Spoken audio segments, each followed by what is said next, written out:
Il n'y a pas plus grand amour que de donner sa vie pour ses amis, comme le bon berger donne sa vie pour ses brebis, comme il s'est lui-même humilié en faisant preuve d'obéissance jusqu'à la mort.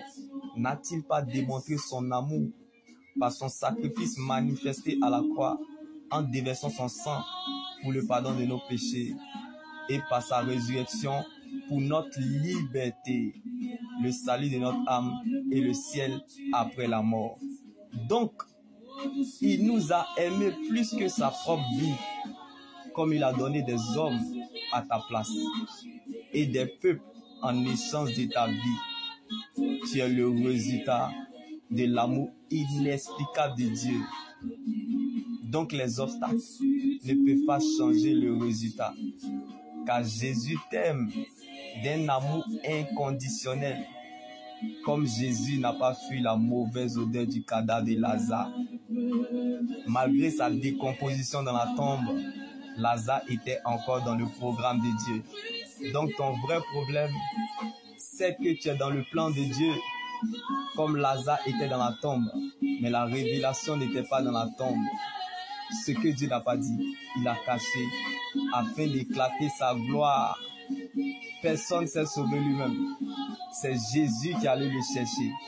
Alors ne cherche pas à comprendre ce qui se passe, mais cherche plutôt à savoir comment il va finir.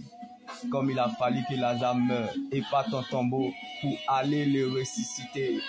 Dieu ne peut jamais te faire traverser ce qu'il n'a pas vécu. Alors laisse Dieu gérer ce que tu ne connais pas, car ce que tu ne sais pas est plus grand que toi. Comme Jésus avait prévu la résurrection de Lazare, Dieu t'intronisera là où personne n'a cru ou pensé te voir entrer un jour. Non pas parce que tu as raison, mais parce que tu es sa raison. Dieu te fera prendre le contrôle de la bataille que tu as perdue. Certes, tu as perdu la bataille, mais non le combat. Car lorsque Dieu t'attend la tête, il compte sur lui-même pour t'accompagner. Car lorsqu'il révèle un fait, il va jusqu'au bout de sa délivrance complète. Lazare n'est pas mort, mais il est simplement endormi. Même si ta situation sent mauvais, même si ta situation est morte, même si la terre a fini avec toi, Jésus n'a pas encore fini avec ton âme. Si Lazare a survécu dans la tombe, tu survivras aussi sur la terre. Car bien-aimé, il a mis en toi une pierre qui fait obstacle et un rocher propre à faire trébucher. Donc il te couvre de son amour malgré tout, à l'ombre de sa main, pour déployer un nouveau ciel et fonder une nouvelle terre. Donc peu importe les circonstances, la bénédiction repose sur vous, comme Jésus dormait pendant la tempête. Dieu cherche des gens bizarres pour démontrer aux situations bizarres qui sont plus bizarres, comme la sieste de Daniel dans la fosse au lion.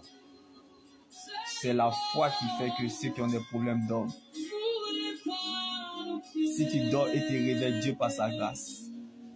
C'est quel sommeil de bonne période que Dieu ne peut pas réveiller dans ta vie, comme Salomon s'est réveillé un matin dans un rêve qui a changé sa vie, comme Dieu a donné Ève à Adam dans son sommeil. Alléluia. S'il a donné un enfant à Marie qui n'a connu aucun homme, s'il a donné un enfant à Élisabeth dans sa vieillesse, s'il a ressuscité Lazare qui a fait 4 jours dans le séjour des morts en décomposition, en toute humilité, qu'est-ce qui peut bien te résister, Seigneur? Pardonne-nous car nous sommes limités. Donne-nous de demeurer dans ton espérance, car elle ne trahira jamais. Je ne sais pas si l'espérance en la parole de Dieu fait vivre, mais moi, elle m'empêche de mourir sur la route de la vie éternelle. Je peux tomber et trébucher, même les yeux fermés, mais à cause de la parole de Dieu, je continuerai toujours à avancer vers la direction du ciel, car c'est là ma finalité. Shalom.